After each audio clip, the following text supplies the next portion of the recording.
Para pemirsa Bolowarmo yang dirahmati Allah, subhanallah, alhamdulillah, bersyukur kita bisa jumpa kembali. Al-Quran yang ada di hadapan kita bukan hanya sekedar kitab bacaan, tetapi dia juga merupakan hudan, petunjuk yang bisa dijadikan sebagai landasan kehidupan kita sehari-hari. Nah, di dalam Al-Quran terdapat berbagai macam cara, juga bagaimana jalan yang harus ditempuh oleh seorang mukmin dan muslim apabila dia ingin mendapatkan perubahan di dalam hidupnya. Orang-orang Arab dulu sudah terbiasa sekali melakukan berbagai perbuatan yang dikenal dengan sebutan jahiliyah. Nah, masa jahiliyah ini adalah masa di mana mereka hidup dalam keserba tidak tahuan, atau yang dikenal dengan masa kebodohan. Lalu datanglah kemudian Islam, yang dengan Islam itu yang dibawa oleh Rasulullah SAW, masyarakat Arab kemudian mengenal apa itu agama.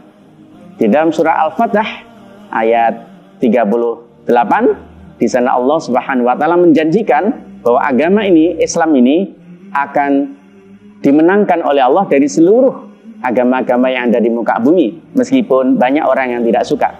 Walladzi arsala rasulahu bil huda wa dinil haqq liyudhhirahu 'alad dini kullih wa kafa billahi syahida. Dialah Allah yang telah mengutus rasulnya dengan benar dan akan memenangkannya itu di atas semua agama-agama, dan cukuplah Allah itu sebagai saksi.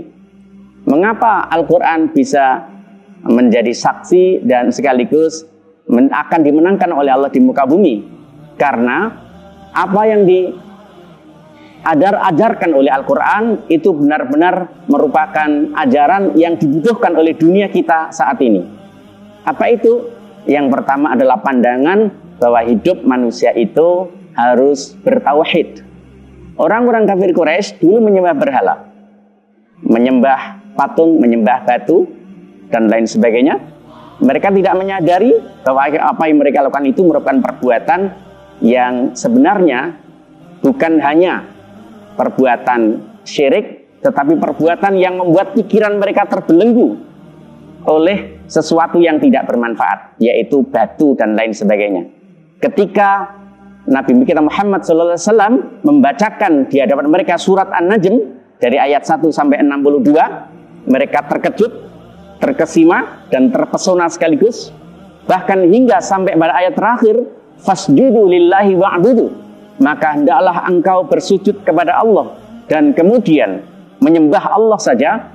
Mereka merasakan bahwa apa yang mereka lakukan ini adalah salah semata, sehingga dengan ayat-ayat Allah ini orang-orang kafir Quraisy merasa bahwa harus ada perubahan di dalam kehidupannya. Apa itu? Perubahan dari menyembah kepada berhala-berhala menuju perubahan menyembah kepada Allah Subhanahu wa taala.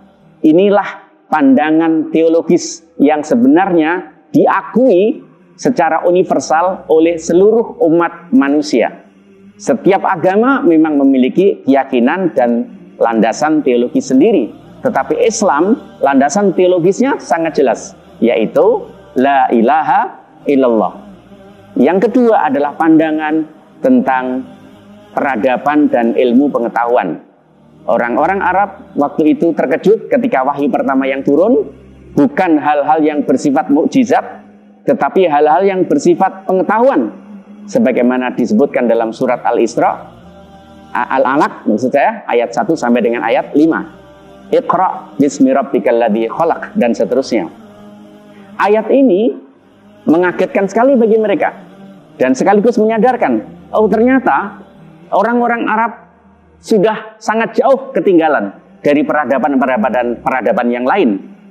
Di negeri barat, di negeri timur, ada Persia, ada Bizantium, mereka sudah maju pesat peradabannya, teknologinya, sementara mereka masih berkutat dengan budaya pasar, budaya kanibal, budaya suku, dan lain sebagainya. Nah, setelah turun ayat itu, mereka baru melek dan sadar, ternyata kita juga bisa menjadi manusia yang berbudaya. Sehingga Al-Quran istimewanya adalah bukan sekedar bacaan, tetapi dia juga merupakan wahyu Allah yang mengajak umatnya untuk melek budaya, melek literasi, melek peradaban, melek pengetahuan. Mari kita mencoba menjadikan Al-Quran sebagai pandangan dunia dengan menjadikan Allah sebagai satu-satunya Tuhan sesembahan, tidak menyekutukannya, dan dengan menjadikan literasi sebagai cara kita untuk mengubah dunia di sekitar kita. Terima kasih.